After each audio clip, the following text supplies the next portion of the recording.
Welcome back. I'm joined by Mayor Greg Fisher, and thank you for being with us today.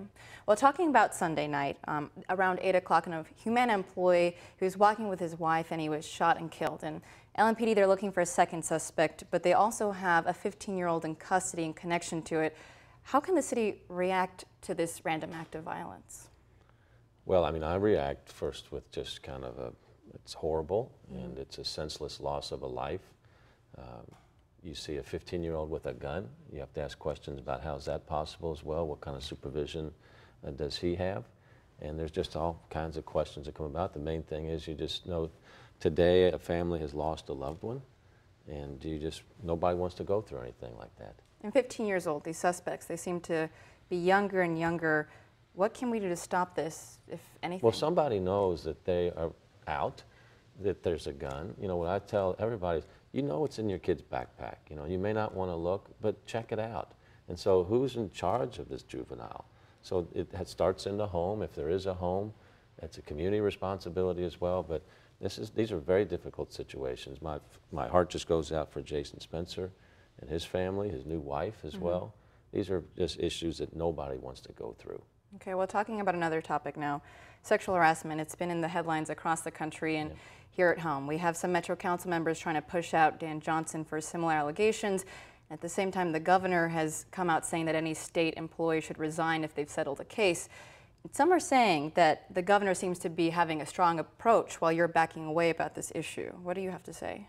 Well, that is a totally wrong characterization of what's going on. I've had zero tolerance for sexual harassment throughout my entire career within Metro government as well. Anytime issues like this have come up, we've dealt with it very quickly. This is a Metro Council issue. I've been clear on that. If there are violations of policy, if there is sexual harassment, any council person, including Dan Johnson in this case, if that's taken place, they need to go. Later today, the council will be meeting on that once again. If there's been violations of policy, people need to be held accountable for that. Well, talking about now, Louisville City FC. Great win on Saturday night. Yeah. So it seems like the decision to vote for the district for the $30 million stadium district bond was a great thing. Well, it's a great return on investment for the city. It will be. But the game on Saturday, the semifinals, to go into a shootout like that and win is about the most exciting things that you see in sports. So, because that was the first time in Eastern Conference final for them to have it here at home at Slugger Field. Yes, and to win, and now the finals are Monday night, 9 o'clock at Slugger Field. So we need to pack that stadium. So I just encourage everybody to come out and see some world-class soccer there and get us our first championship and really early season, or early life as our career. So Louisville City has been a great addition to the city. Definitely a very fun time every time going those games. So wishing them well. That's right. And then talking about this week, we're celebrating the Mayor's Week of Valor. So what are some events that we can go to and participate in? What are the events for veterans? Well, big week for the city, obviously. Everybody in America, I hope, can agree in this time where we seem to be disagreeing about a lot of things, that we want to support our veterans, support folks that are in our military as well. So Saturday is the big event. 11 o'clock is the parade. So it's the first time we've had it on Saturday in quite some time. So I encourage everybody to bring their kids, their grandkids down. A lot of young people don't understand what the military is.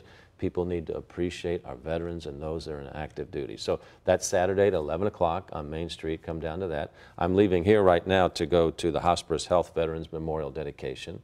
So every day there's multiple activities going on. You can find more about that at louisvilleky.gov. But main thing, say thank you to your veterans. Thank you to the people that served in the armed forces. And 11 a.m. on Saturday. Right. Bring your kids, your grandkids. And if you're a veteran, please come and walk in the parade as well. Okay. Well, Mayor Fisher, thank you so much for joining us. Okay. Appreciate it. Yep.